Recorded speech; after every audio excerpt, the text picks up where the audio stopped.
Ghosts issue 1 sees a confused old woman head out onto her Gotham City apartment balcony, panicking since she cannot see for some reason as she plummets off the edge. Later, the police cover the body as Detective Jim Corrigan arrives, learning the woman must have been disorientated and fell from her balcony. A cop gives Jim the woman's ID, which shows Adriana Brackens wasn't an old woman at all, and was actually only 25. Gordon says that she looked 90 somehow, as Jim knows that something is off here and that this death carries the stench of murder. Going up to the apartment, Jim and Spectre look around what just seems like a normal apartment, apart from a new laptop and exercise weights, which makes Jim know nothing matches the victim's age. He notices something was moved from a shelf thanks to the dust patterns, finding a strange dark aura, signaling to him evil was there. Booting up her laptop, he looks over the woman's calendar, hoping to find some hint of what she might be doing. He finds that she went to Ivan Dramaggio's antique store to pick up a clock, and while it seems innocent enough, he decides to check it out. Heading into the store, he is met by Tristan Dramaggio, the grandson of Ivan. Jim questions him about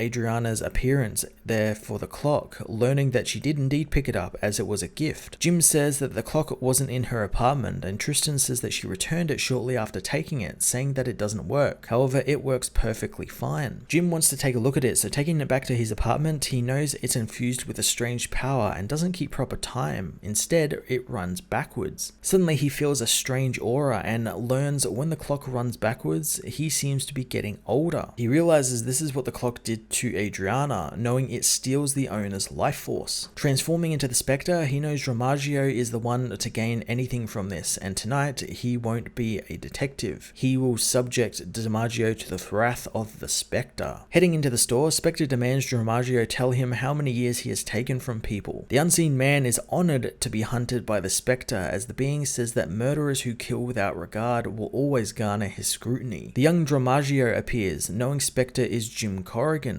sensing something about the man when they first met. He says that he eats people's time like how people consume animal flesh for sustenance. Spectre knows that Tristan Dramaggio never actually existed and it was Ivan all along, made young by the clock. Ivan says that thanks to the clock, it takes the time from its owner and gives it to him, and because of that he has conquered death. He unleashes time onto the spirit of vengeance, who is pulled into a strange world under Dramaggio's control, leaving the Spectre weak. Ivan says Spectre is now aging, something the being didn't think he could do. Spectre grabs the man, who says that he found an ancient scroll that allowed him to control time. The man disappears, reappearing behind Spectre as a child, who says that he built a clock from the scrolls and now he is forever revitalized by it. He pushes Spectre into a wormhole which causes the hero to fall through time, trapped on a clock face which twists and turns his body, as Ivan tells him to accept his gratitude since he won't be around once he is finished with him. Spectre calls him deluded as he believes that he is capable of taking anything from the Spectre. The hero breaks out of the clock, growing in size and telling him that he can sense the souls of the man's victims, and their cries demand retribution. The Spectre judges Ivan, finding him guilty and sentencing him to death by his own weapon. Ivan is strapped to a giant clock as the Spectre tells him time will be his hammer of justice. The clock races forward, rapidly aging the man until he is nothing but dust. Spectre returns to the real world, changing back into Jim, who says that the people can now rest in peace since their murderer is nothing more than a memory, and in the name of his victims, justice has been served. Ghosts issue 1 was a really fun Spectre story that not only gave us some much needed spotlight on the spirit of vengeance, but also gave Jim Corrigan time to showcase his awesome detective skills, which really quite possibly rival even Batman's. Having the literal embodiment of God's wrath fighting a time-stealing villain was lots of fun as well, and I enjoyed seeing the Spectre doing his grand old entrance where he gets really big, and I imagine he has like this big booming voice and proclaiming judgment over the villain. It's always really fun watching him go to work, and this here was no different. I'm going to give this issue an 8.5 out of 10.